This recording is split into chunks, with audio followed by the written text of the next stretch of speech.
Chers amis, tout d'abord, permettez-moi de vous dire le bonheur qu'est le mien de nous retrouver un an après notre mariage, tous ensemble, ici, pour définir notre ligne politique et notre stratégie.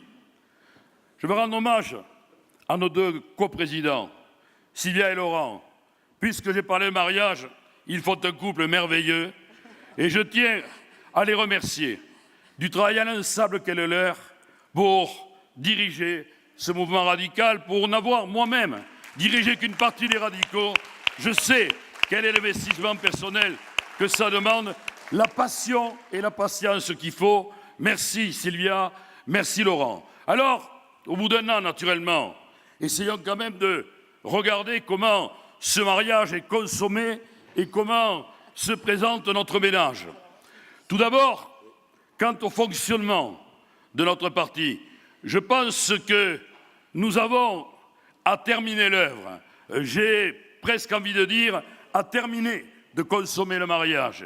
Il faut, dans les meilleurs délais, que nous soyons capables d'installer l'ensemble des fédérations pour que notre parole et notre action soient identifiées et reconnues sur le terrain. Bien naturellement, installer l'ensemble des fédérations, c'est le faire dans le respect des équilibres des partis fondateurs, mais le faire aussi dans l'unité et l'efficacité. Il faut que nous soyons capables, le plus rapidement possible, de régler nos problèmes d'intendance. Je n'irai pas jusqu'à parler d'espèces sonnantes et trébuchantes, mais enfin, essayons, puisque nous sommes de nouveaux mariés, de vivre sous le même toit, avec un siège commun, avec des équipes qui travaillent ensemble, parce que tant que nous aurons une partie des nôtres, rue du Roc et une autre place de Valois, nous n'arriverons pas à cohabiter de la manière souhaitable pour rechercher cette efficacité maximum. Et enfin, ça a été abordé par plusieurs intervenants, il faut absolument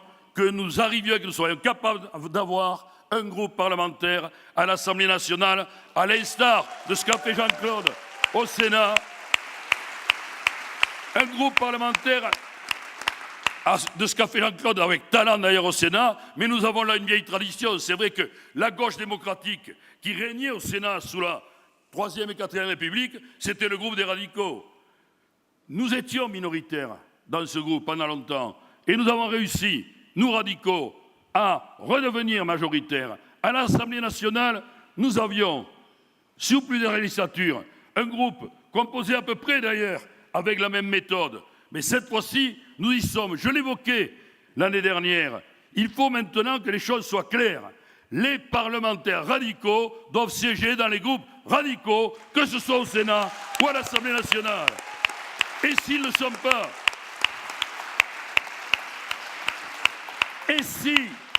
pas, dans nos groupes parlementaires, alors constatons qu'ils ne sont pas parlementaires radicaux et réglons le problème une bonne fois pour toutes. On ne peut pas rester dans cette ambiguïté qui nous cause tellement de tort à l'Assemblée.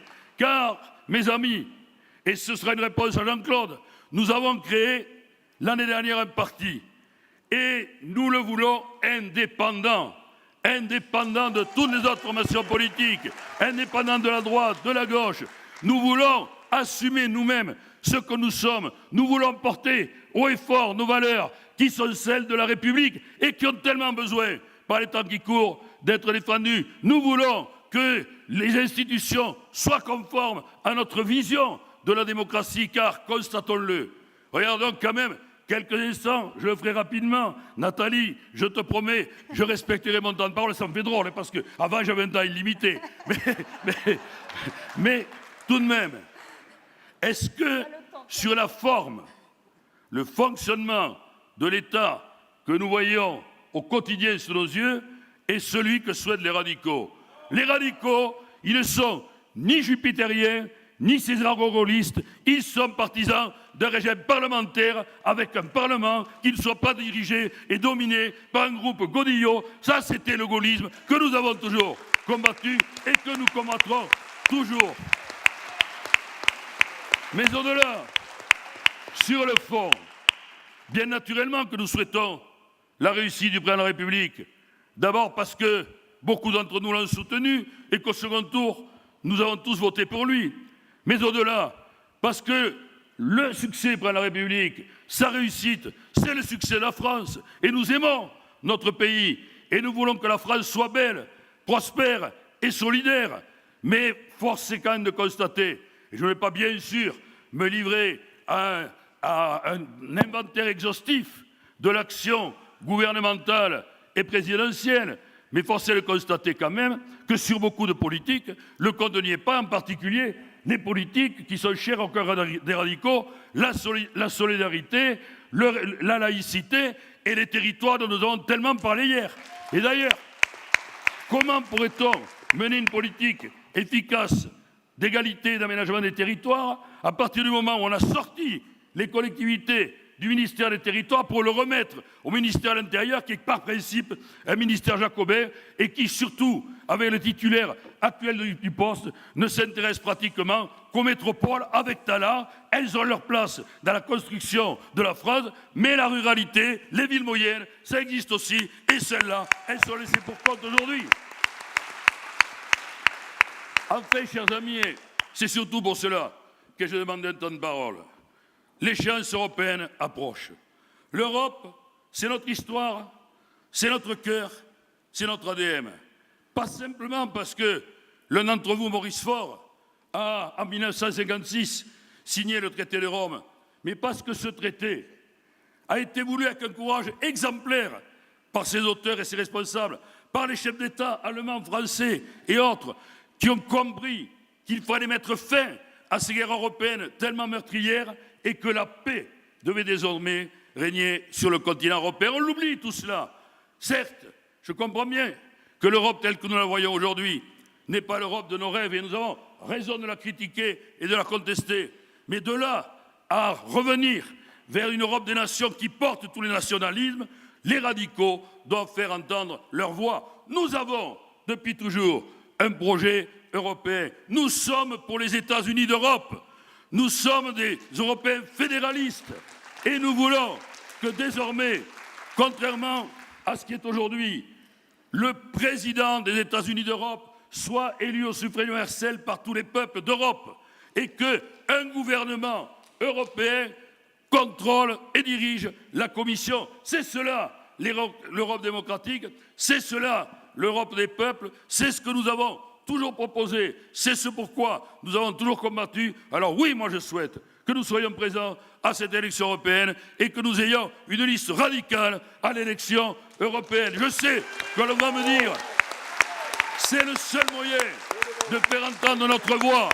Si nous posons le principe, nous aurons naturellement, et surtout aujourd'hui où l'émiettement est tel, des hommes et des femmes, d'un côté comme de l'autre, qui viendront s'agréger et qui nous accompagneront dans cette aventure. On va m'opposer que nous pouvons être un échec politique. Mais si on parle de ce principe, nous ne ferons jamais rien, ni en politique, ni dans la vie tout court. On va m'opposer des questions financières.